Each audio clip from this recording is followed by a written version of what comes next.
हमारी आज की कहानी एक सच्ची घटना पर आधारित है, जब अंग्रेजी हुकूमत के चलते लाखों मदरासियों को अपना घर गंवाना पड़ा और उन्हें जिंदा रहने के लिए कुछ ऐसा करना पड़ा। ये आज आपको हमारी ये दर्दनाक कहानी वाकिफ करवाएगी।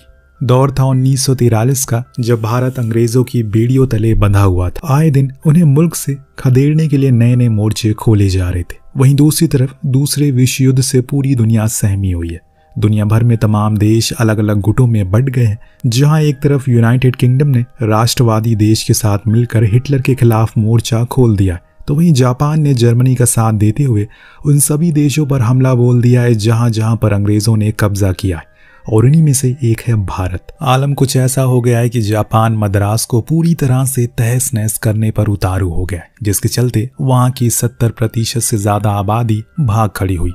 कोर्ट, सरकारी दफ्तर, दुकान बंद हो गई है और सब कुछ हफ्ते में एक दिन खुले आसमान के नीचे चलने लगा। लेकिन जापान था कि रुकने का नाम ही नहीं ले रहा है। 11 अक्टूबर 1943 की रात तो उसने मद्रास प्रेसिडेंसी को बम के धमाके से दहला दिया, और इसी शोर शराबे के बीच जुड़ती है इस दास्तान की शुरुआत। यहाँ हमें बीच समुंदर का दृश्य दिखाई देता है, और यहाँ नाव में सवार कामरान और अंग्रेजी ऑफिसर इरविन थॉमस एक दूसरे पर बेरहमी से हमला कर रहे हैं। तभी जोरदार गोली की आवाज आती है, जिसके साथ ही पहला चैप्टर यहीं समाप्त होता है। दूसरे अध्याय में हमें कामरान और उसकी दादी मुथु मारी को दिखाया जाता है, जो अपनी बहन अलामो की शादी में लगे हुए हैं। लेकिन उसका छोटा भाई चोकू अंग्रेजी अफसर को मारने के झूठे आरोप में कैद है। कामरान अपनी बहन से वादा करके आया है कि वो उसकी शादी से पहले भाई को छुड़ा कर लाएगा, और इसके लिए दादी के साथ मद्रास के लिए वो निकल पड़ता है। यहाँ पर समुंदर के किनारे ही छोटा रूम बनाया गया है। जापानियों के हवाई हमले से बचने के लिए बंकर की व्यवस्था भी की गई है, और साथ ही साथ लोगों को कुछ जरूरी स्वास्थ्य सेवाएं भी दी जा रही है। इसी दौरान यहाँ ब्रिटिश ऑफिसर मार्टिन मैरीकॉम पहुंचता है, जो सुबैया नाम की किसी अपराधी को ढूंढ रहा है। तभी सिविल कोर्ट के नजदीक मौजूद एक पुलिस अधिकारी को कामरान अपने भाई की रिहाई के लिए सिमाडो को एसपी का रिकमेंडेशन लेटर दिखाता है, जिसमें साफ साफ लिखा था कि चोकू बेकसूर है, लेकिन पुलिस अफसर ये मानने को तैयार ही नहीं था।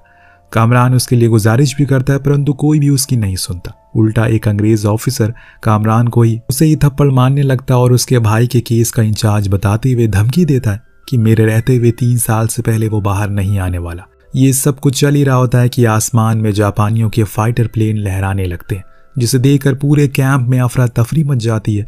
हर कोई अपनी जान बचाने के लिए इधर उधर भागने लगता है। मौका देखकर कामरान अपने भाई चोकू को वहां से उठाकर समुद्र के किनारे मौजूद अपनी नाव की तरफ लेकर जाने लगता है, मगर पैर में चोट लगने की वजह से चोकू चल नहीं पा रहा था। इसीलिए अपने भाई से कहता है कि वो जाकर नाव को तैयार करे, तब तक वो वहां पहुंच जाएगा। अब कामरान भागकर नाव को निकालने लगता है, तभी वहां कुछ लोग मदद के लिए उसके पास आते हैं। नेक दिल कामरान सभी को अपनी नाव में बैठा लेता है, इस बात से अनजान कि जल्दबाजी में उसका भाई वहीं रह गया, जिसे अब दोबारा पुलिस पकड़ चुकी है। जब ये बात उसे मालूम पड़ती है तो वो नाव को उल्टी तरफ मोड़कर अपने भाई को बचाने के लिए दोबारा से किनारे की ओर मोड़ता है, लेकिन वहां चंद पुलिस अधिकारी बेकरारी से उसका इंतजार कर रहे थे। दादी मुथुराई कामरान को नाव दोबारा समुद्र की तरफ मोड़ने के लिए कहती है, क्योंकि वो नहीं चाहती कि चोकू के बाद अब कामरान भी पुलिस की गिरफ्त में आए। आखिर कुछ ही दिन बाद उसकी बहन की शादी भी है। ऊपर से कामरान के जिंदा रहने से चोकू से वापस आने की उम्मीद बढ़ जाती है, जिसके कारण ना चाहते हुए भी बेचारा कामरान को खाली हाथ वहां से लौटना पड़ता है। हालांकि दूर खड़े पुलिस वाले उसे बार बार वापस बुला रहे थे, साथ ही साथ चिल्ला के ये भी कह रहे थे कि उस नाव में बहुत बड़ा आतंकी है, लेकिन कामरान दूर होने की वजह से उनकी कोई आवाज उसे सुनाई नहीं देती, और नाव समुंदर की गहराइयों के बीच चलती जाती है। उस नाव में कुल मिलाकर 9 लोग मौजूद थे, जिसमें राजा नाम का एक पढ़ा लेखक, लाल नाम का राजस्थानी जमींदार, नारायण नाम का एक ब्राह्मण, उसकी बेटी लक्ष्मी और विजय महिला के साथ उसका बेटा मागेश मौजूद था। कुछ घंटे यूं ही चलने के दौरान विजया कामरान से पूछती है कि अभी हमें और कितनी देर चलना पड़ेगा, तो वो बताता है कि उन्हें यहाँ से 12 मील दूर समुद्र सीमा पार करनी पड़ेगी। वहाँ पेट्रोलिंग के दौरान पुलिस किसी भी समय शिकार बना सकती है।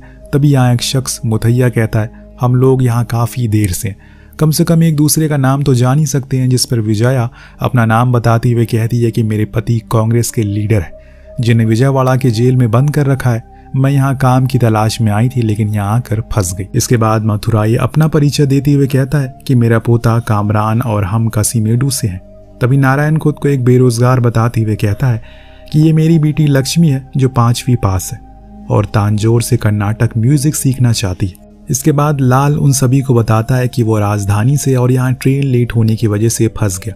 इसके बाद राजा उनसे कहता है कि मैं एक लेखक हूँ और पलक्कड़ से ताल्लुक रखता हूँ। सबकी बातें सुनने के बाद कामरान बोलता है कि मतलब यहाँ पर कोई भी मद्रासी नहीं है, सब के सब बाहरी हैं, बस कमाने के चक्कर में यहाँ आए थे। लेकिन मैं बता दूं कि मेरी दादी असली मद्रासी हैं, जिनके लिए उनकी आखिरी सांस तक मद्रास की धरती ही स्वर्ग होगी, फिर चाहे ये जापानी कितना भी बम क्यों ना गिरा दें।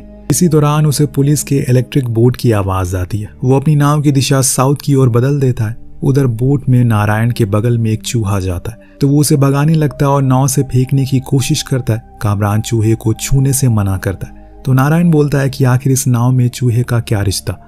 तो कामरान कहता है कि रिश्ता तो तुम्हारा भी इस नाव से कोई नहीं है, अच्छा होगा शांति से बैठ जाओ और समझो कि यहाँ 9 नहीं बल्कि 10 लोग हैं।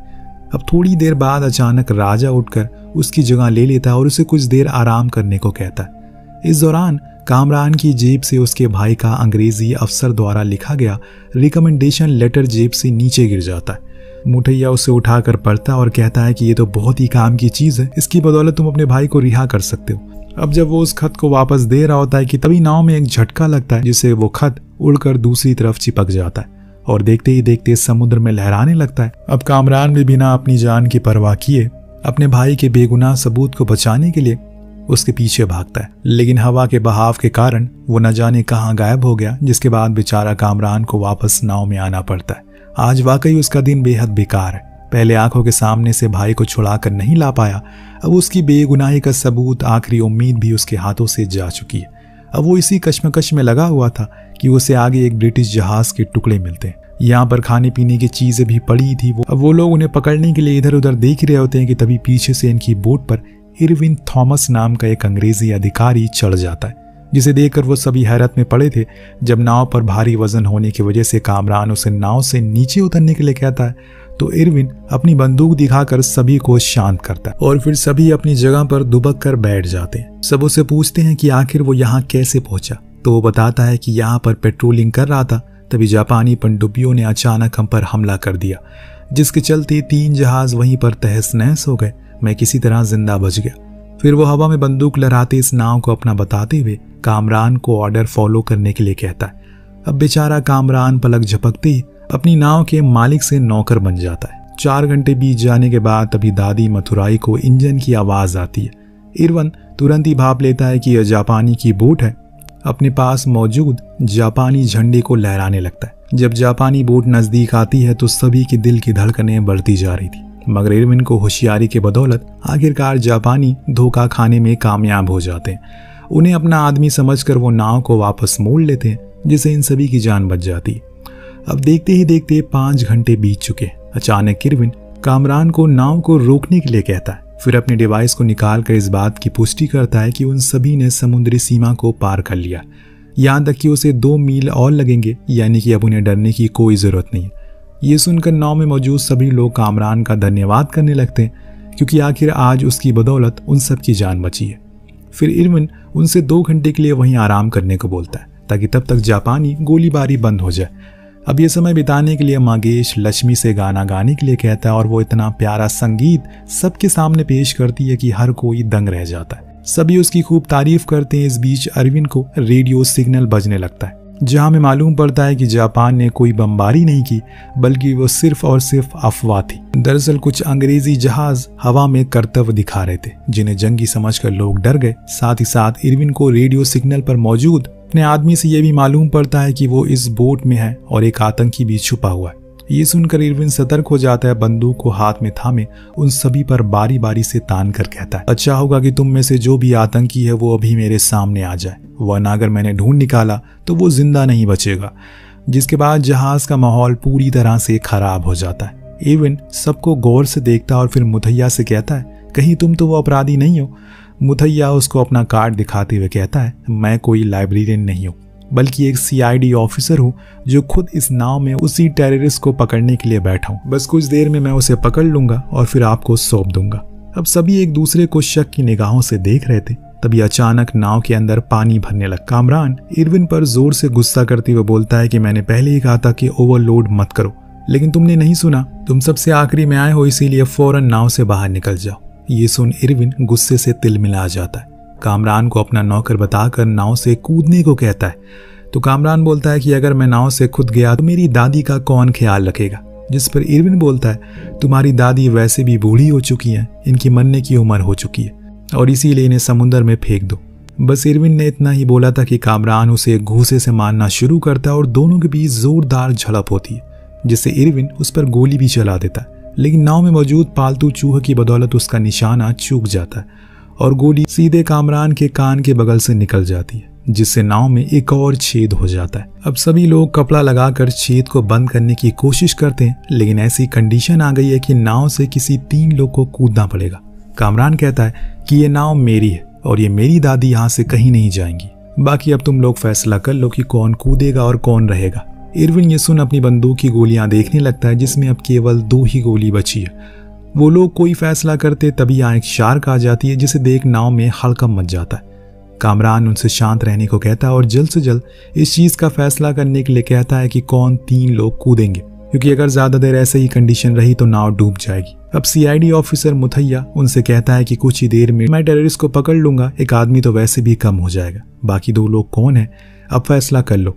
कामरान काफी देर से आसमान को निहार रहा है। मुथैया पूछता है कि आखिर वो बार बार ऊपर क्यों देख रहा है, तो वो कहता है बादल 2 भागों में बंट रहा है और हवा ऊपर की ओर बढ़ रही है, जिसका साफ मतलब है कि तूफान आने वाला है। मगर आप ये बात कभी किसी से ना कहिएगा। और इससे थोड़ी देर बाद रेडियो पर तूफान की खबर सुनाई देती है, जिससे सभी खौफ में आ जाते हैं। अब कोई भी चारा ना बचने पर कामरान सबकी जान बचाने के लिए तरकीब लगाता है। पानी में कूदकर नाव को दोनों तरफ से रस्सी से बांधने की कोशिश में लगता है ताकि तूफान से बचा जा सके, लेकिन तभी बदकिस्मती से वो शार्क वापस आ जाती है और कामरान का पैर रस्सी में फंस जाता है, जिसकी वजह से वो बाहर निकल नहीं पा रहा था। सभी उसे आवाज लगाते हैं और जोर जोर से चिल्लाते हैं। वो खुद को छुड़ाने में असमर्थ था और मौत उसके करीब आ रही है। इस बीच लक्ष्मी शार्क का ध्यान भटकाने के लिए नाव पर पड़ी आखिरी मछली के टुकड़े को फेंक देती है, जिसे चबाकर शार्क तो वहां से चली जाती है और यहाँ कामरान की जान बच जाती है। परंतु अब उनके पास खाने के लिए एक निवाला भी नहीं बचा। एक तरफ जहां समय बीतता जा रहा है तो दूसरी तरफ धीरे धीरे नाव भी अब खतरे में आ रही है। लेकिन बोट पर कोई भी अपनी जिंदगी को देने को तैयार नहीं है। वही नारायण अपने आप को ब्राह्मण कुल का बोलकर सबसे सर्वपल्ली बताता है, तो वहीं इरविन सभी को अपना गुलाम कह रहा था। तभी गर्भवती विजया खड़ी होती है और नाव से कूदने को कहती है, लेकिन इससे पहले बस उसकी यही ख्वाहिश थी कि उसके बेटे मागेश के इलाज के लिए बॉम्बे में अस्पताल में भेज दिया जाए। और फिर विजया अपनी जान देने के लिए नाव के छोर पर खड़ी हो जाती है, मगर बार बार अपने बेटे को देखकर उसकी हिम्मत डगमगा रही थी। आखिर यहाँ एक नहीं 3 जिंदगियों का सवाल था, एक जो उसके गर्भ में है, दूसरा जो अभी रो रहा है और तीसरा वो खुद। कामरान उसके एहसास को समझता है और उसके बेटे के पास कुछ देर समय बिताने को कहता है। देखते ही देखते हवाएं भी अपना रुख बदल लेती हैं। बादल पूरी तरह से साफ हो चुका है। कामरान लक्ष्मी से कहता है कि गाना गाते वक्त तुम मुझे बार बार क्यों देख रही थी और अभी भी तुम्हारी निगाहें हर वक्त मेरी तरफ क्यों रहती है। आखिर मैं इतना अच्छा तो नहीं हूँ। मैंने अपनी शक्ल कई बार समुंदर के पानी में देखी है, जिसे देखकर मैं खुद भी थूक देता हूँ। अच्छा होगा कि अब मुझे तुम ना देखो, बस यही कहना था। लक्ष्मी बोलती है कि सुंदरता सिर्फ शक्ल से नहीं बल्कि इंसान की नीयत से होती है, और ना ही मैं जात पात पर विश्वास करती हूँ। मुझे तो विश्वास है आपकी जज्बातों पर, आपकी बहादुरी पर। जिस तरह आप हम लोगों की जान बचा रहे हैं, मेरी लिए किसी करिश्मे से कम नहीं है। अब मैं नहीं जानती कि ये मेरा प्यार है या कुछ और। शायद हम जब तक किनारे तक पहुंचेंगे तो उसका फैसला हो चुका होगा। आप मेरे हाथों से बनी इस रुमाल को तोहफे के रूप में रख लीजिए। थोड़ी देर बाद सभी लोग को होश आ जाता है, पर हैरत की बात यह थी कि यहाँ दादी मथुराई भी उठी थी। बस वो सोने का नाटक कर रही थी। अब देखते ही देखते 28 घंटे बीत चुके हैं। राजा नाव पर खड़े होकर एक और चलने लगता है तो कामरान उसे ऐसा करने से मना करता है, क्योंकि इसमें वो नाव के 2 टुकड़े कर देगा। लेकिन राजा को गलती से ये सुनाई नहीं देता और इस वजह से कामरान गुस्से में चीज से हमला करता है, जो कि गलती से नाव के पालतू चूहे पीही को लग जाती है और उसकी वहीं मौत हो जाती है। ये देखकर राजा को अफसोस होता है कि किसी बेजुबान की जान लेने के लिए अल्लाह से वो माफी मांगता है। साथ ही साथ उसे इस चीज का भी एहसास होता है कि दुनिया में अपने गुस्से को कंट्रोल करने से बड़ी कोई बहादुरी नहीं होती। लेकिन शायद राजा को अपनी गलती सुधारने का एक मौका जल्दी मिल जाता है, क्योंकि मरने से पहले पीही ने 2 चूहे को जन्म दिया था, जिसे देखकर राजा काफी खुश होता है। परंतु ये खुशी ज्यादा देर तक नहीं टिकती, क्योंकि शार्क एक बार फिर वापस आ चुकी है और सभी लोग हड़बड़ा जाते हैं। इस बीच अरविंद की बंदूक जेब से गिर जाती है, जिसे उठाकर मुथैया सीधे एरविन के पैर पर गोली मारता है और कहता है कि ये लोग जिस आतंकवादी को ढूंढ रहे हैं वो कोई और नहीं बल्कि मैं हूँ।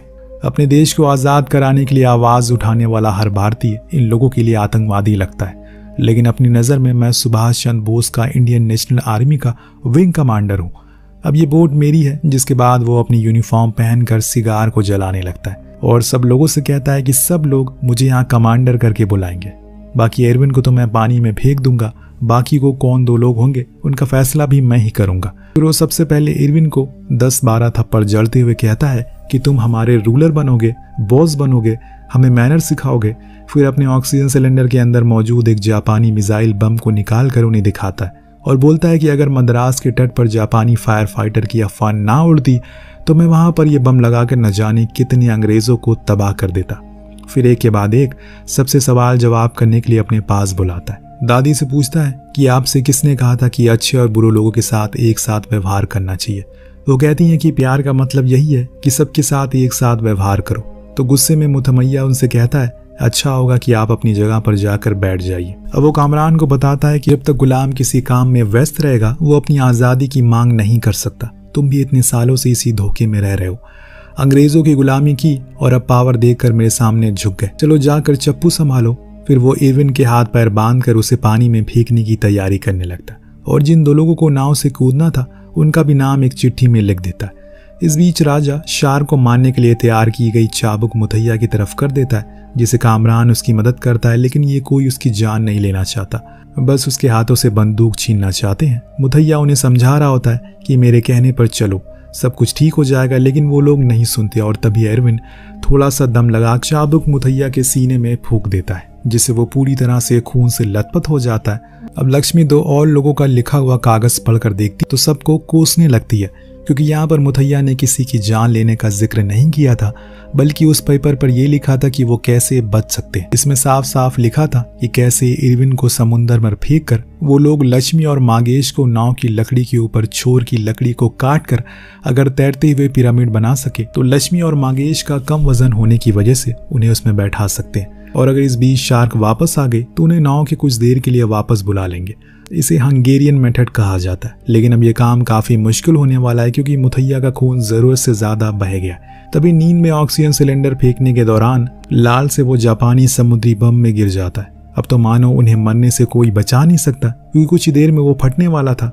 अब यहाँ मुथैया सुभाष चंद्र बोस के साथ अपनी फोटो को दिखाता है। उन्हें बताता है कि नेताजी को न गांधी की पॉलिसीज पर भरोसा है न जिन्ना की, इसीलिए जापानीज को हम ही लोगों ने अंग्रेजी हुकूमत बम फेंकने का सुराग दिया। वो अपने आखिरी शब्दों के साथ उन लोगों को समझाते हैं कि उन्हें आपस में एक दूसरे से लड़ने झगड़ने की जरूरत नहीं है, क्योंकि हम सभी भारतीय हैं। फिर जय हिंद के नारे के साथ वो वीर गति को प्राप्त हो जाते हैं। उनकी बॉडी को समुद्र में प्रवाहित कर दिया जाता है और यहाँ एरविन को छोड़कर सभी को उनके जाने का अफसोस था। इसी बीच दादी मधुमारी को अपने छोटे पोते चुक्कू को दिया हुआ खत पढ़ा मिलता है, जिसमें उसने लिखा था कि बहन अलामो इस शादी से खुश नहीं है और ना ही ये कोई प्रेम विवाह है, बल्कि वो तो सब कुछ रेगन के पिता के कहने पर कर रही है।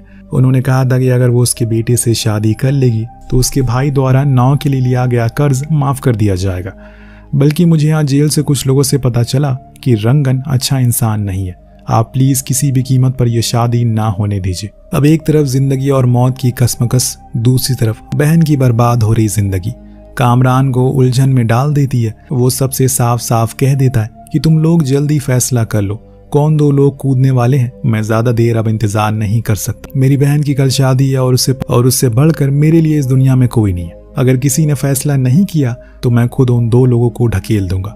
रात भी काफी ज्यादा हो गई, अब बम किसी समय फट सकता है, इसीलिए जो कुछ भी फैसला करना है रात भर में कर लो। इसके बाद वो सभी पेपर में एक दूसरे का नाम लिखते हैं और फैसला करते हैं जिसका नाम सबसे ज्यादा बार आएगा उसे पानी में फेंक दिया जाएगा। मगर हैरत की बात यह थी कि रात में गहरी नींद में होने की वजह से कामरान और उसकी दादी इस बात से पूरी तरह अनजान थी। सभी अपने अपने बारे में सोच रहे थे, कोई बेटे के इलाज के बारे में, कोई अपने कर्ज के बारे में, तो कोई अपनी बेटी की शादी के लिए। वेल, जब कागज की पुतली आंख खुलती है तो सबसे ज्यादा नाम कामरान और दादी का निकलता है, यानी कि जिसकी नाव है, जिसने इन लोगों को अभी तक जिंदा रखा, अब उसे ही अपनी जान देनी पड़ेगी। शायद कहीं न कहीं एरविन की चाल कामयाब हुई। आखिर अंग्रेजों ने भारतीयों को ऐसे ही तो अलग किया। एक लक्ष्मी ही थी जो इस फैसले से सख्त खिलाफ थी। और ना ही कोई इन दोनों की जान लेने की हिम्मत जुटा पा रहा था, इरविन राजा को उन्हें मारने के लिए भड़काता है। सभी मिलकर उन दोनों माँ बेटे को जान से मार देते हैं, परंतु खुशकिस्मती से ये सिर्फ और सिर्फ लक्ष्मी का एक सपना होता है, जिसकी वजह से वो चौंक उठती है और कामरान की आंखें खुल जाती है। देखते ही देखते 48 घंटे बीत चुके हैं। सुबह होने को है, तभी हम दादी को नदी में कूदकर तैरते हुए देखते हैं। वो कामरान को भी अपने पीछे बुलाती हैं, क्योंकि उन्हें अंदाजा हो चुका है नाव में बैठे सभी लोग डर चुके हैं। वो धीरे धीरे पापी होते जा रहे हैं और अपने पोते को समझाती हैं कि समुंदर उनकी माँ है, सूर्य उनका साथी है, फिर आखिर डर किस बात का है, क्या पता हम किनारे तक पहुंच ही जाएं। और ये सुनकर कामरान अपनी दादी के पीछे पीछे तैरते हुए चल देता है और कहानी यहाँ से 14 दिन बाद चली जाती है, जहाँ हम सभी लोगों को इरविन के साथ देखते हैं। उन्हें कहीं न कहीं दादी और कामरान की फिक्र थी, लेकिन उनके बारे में किसी को अखबार में कोई जिक्र नहीं था, जिससे साफ अंदाजा लगाया जाता है शायद शार्क ने उन्हें अपना निवाला बना लिया। तभी मागेश को सामने वाली टेबल पर एक रुमाल पड़ा मिलता है, जो किसी और का नहीं बल्कि लक्ष्मी का ही होता है, जिसे उसने कामरान को दिया था। इरविन पूछता है कि ये रुमाल यहाँ कैसे आया, तो एक पुलिसकर्मी बताता है कि 2 भाइयों ने मिलकर कुछ दिन पहले सीमोडो में एक शादी रुकवा दी, जिसकी वजह से हमने उन्हें गिरफ्तार कर लिया और ये उन्हीं में से एक का है। बस फिर क्या था, इरविन फौरन कामरान और उसके भाई को रिहा करवा देता है। आखिर उसकी वजह से वो सभी आज जिंदा है। जाते जाते इरविन उससे पूछता है कि तुमने हम सभी की जान बचाई, बताओ मैं तुम्हारे लिए क्या कर सकता हूँ। नादान कामरान जवाब देता है, ना ही उसे दौलत चाहिए ना ही शौहरत, बस अगर उसे वो अपना गांव वापस मिल जाए जिसकी नींव उसके पुरखों ने रखी है तो यही काफी होगा। इसी के साथ हमारी ये कहानी यहीं पर समाप्त हो जाती है। ये कहानी हमें एहसास दिलाती है कि हमारा गांव, हमारा देश, हमारी मिट्टी हमारे लिए कितना मायने रखती है। हम दुनिया के किसी भी कोने में चले जाएं, लेकिन आखिरी समय पर हमेशा अपने देश में रहना चाहते हैं। वेल, आपको कहानी कैसे लगी हमें कमेंट करके जरूर बताएगा। मिलते हैं अगली वीडियो में। Thank you so much watching. Peace out.